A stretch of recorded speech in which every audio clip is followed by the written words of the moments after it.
விவஸ் சிறகடிக்க ஆசை new promo ரொம்பவே feel பண்ணிட்டு இருக்காங்க. மீனா இருந்துட்டு ஏன்னா கிருஷ்ணோரி பாட்டி இப்படியெல்லாம் சொல்லிட்டு போயிட்டாங்கன்ட்டு அழைச்சிட்டு இருப்பாங்க. முத்து இருந்துட்டு மீனா என்னாச்சு? இல்லைங்க, கிருஷ்ணோரி பாட்டி இப்படி பேசுவாங்க நான் நினச்சி கூட பார்க்கல. கிருஷ்ண தத்து எடுத்துக்கலான்னு சொன்னதுக்கு அவங்க இந்த அளவுக்கு கோவப்படுறாங்க. அவங்க பேசின சில விஷயங்கள் எனக்கு ரொம்பவே கஷ்டமாக இருக்குங்க. அவங்களும் இப்படி பேசினதுன்ற மாதிரி தான் எனக்கு ரொம்பவே ஆச்சரியமாக போயிடுச்சு. சரி விட, அதெல்லாம் நினச்சி நீ ஃபீல் பண்ணிட்டு இருக்காது. எப்படிங்க ஃபீல் பண்ணாது இருக்கிறதுன்றாங்க. எல்லா விஷயங்களும் நினைக்கும் போதே மனசுக்கு ரொம்பவே கஷ்டமாக இருக்குங்கன்னு சொல்லி ரொம்ப ரொம்ப வருத்தப்பட்டுட்டு இருக்காங்க. இங்க பாரு, எல்லா விஷயங்களுமே சரியா போயிடும், சரியா? எதை பத்தியும் யோசிக்காத நீ அப்படின்ட்டு சொல்லி அந்த இடத்துல சமாதானப்படுத்திட்டு இருக்காங்க. இவங்க பேசிட்டு இருக்கிறதெல்லாம் ரோகிணி எல்லாம் ஒட்டு கேட்டுட்டு இருப்பாங்க. இங்க பாரு, கண்டிப்பா கிருஷ்ணன் நம்ம தத்து எடுப்போம், யாருக்காகவும் நம்ம தத்து எடுக்காது இருக்கக்கூடாதுன்னு சொல்லவும் ரோகிணி ஷாக் ஆகுறாங்க. இவ்வளவு பண்ணி இவங்க இப்படி பேசிட்டு இருக்காங்கன்ட்டு.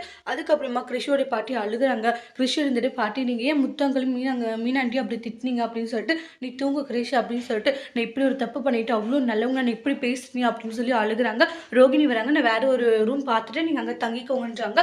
எதுக்கிட்டு இருக்கா அப்படின்றாங்க. எல்லாம் உன்னாலதாண்டி, மீனா முத்து எந்த அளவுக்கு நல்லவங்க, இப்படி பண்ணிட்டு ரோகிணி கிட்ட அவங்களுடைய அம்மா சண்டை போட்டுட்டு இருக்காங்க. அதோட இந்த ப்ரமோவை முடிச்சிருக்காங்க. தேங்க்யூ.